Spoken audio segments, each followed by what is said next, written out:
I came home expecting silence. Instead, I found the HOA president doing water aerobics in my pool with 6 of her friends. No invitation, no permission. That was the day I stopped playing nice and started taking my space back. I moved to Maple Grove for peace. Nothing fancy, just a quiet neighborhood, a manageable yard, and a pool I had spent years dreaming about. Retirement wasn't something I feared. It was something I planned for. I had spent most of my life juggling deadlines, managing stress, and sacrificing weekends to keep projects moving on schedule. I didn't want a condo in Florida. I wanted space. But what I didn't realize was that peace is fragile. And in my case, peace had a name. Her name was Karen Monroe. She introduced herself the day I moved in, smiling, clipboard in hand. She welcomed me to the community as the HOA president.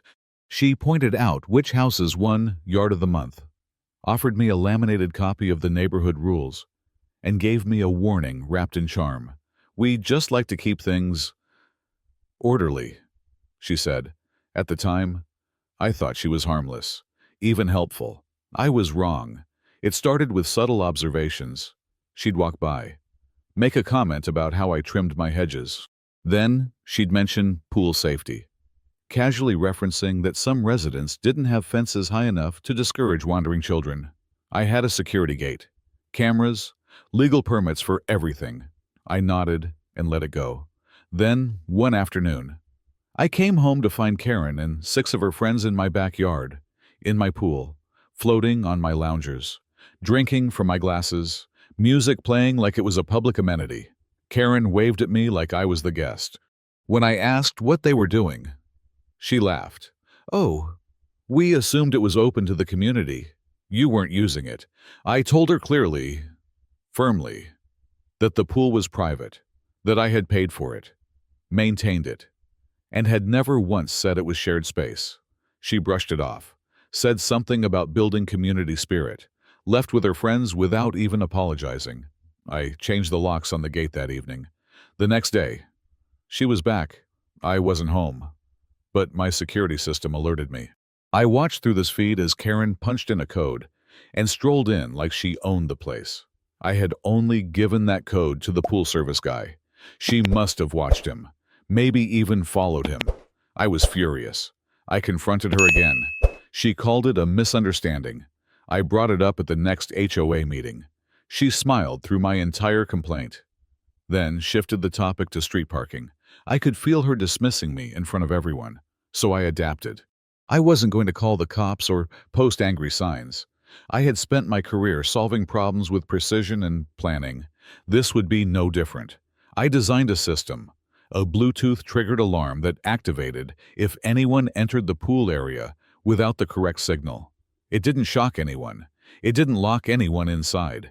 It simply screamed, loudly, with strobe lights, enough to make anyone regret being there.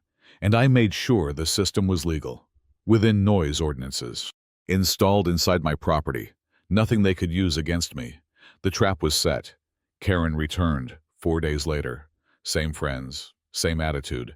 They entered, swimsuits, towels, wine glasses. The moment her foot hit the second paver tile, the alarm exploded into life. Sirens, flashing lights. Her friends shrieked. Karen spun around in a panic and lost her balance.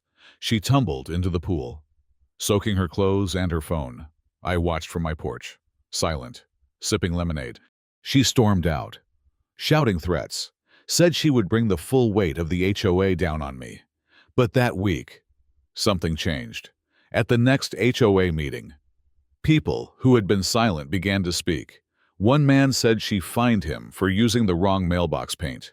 Another mentioned how his kid was scolded for having a bike ramp in the driveway. A woman said Karen had demanded she remove a bird feeder that didn't match community aesthetics.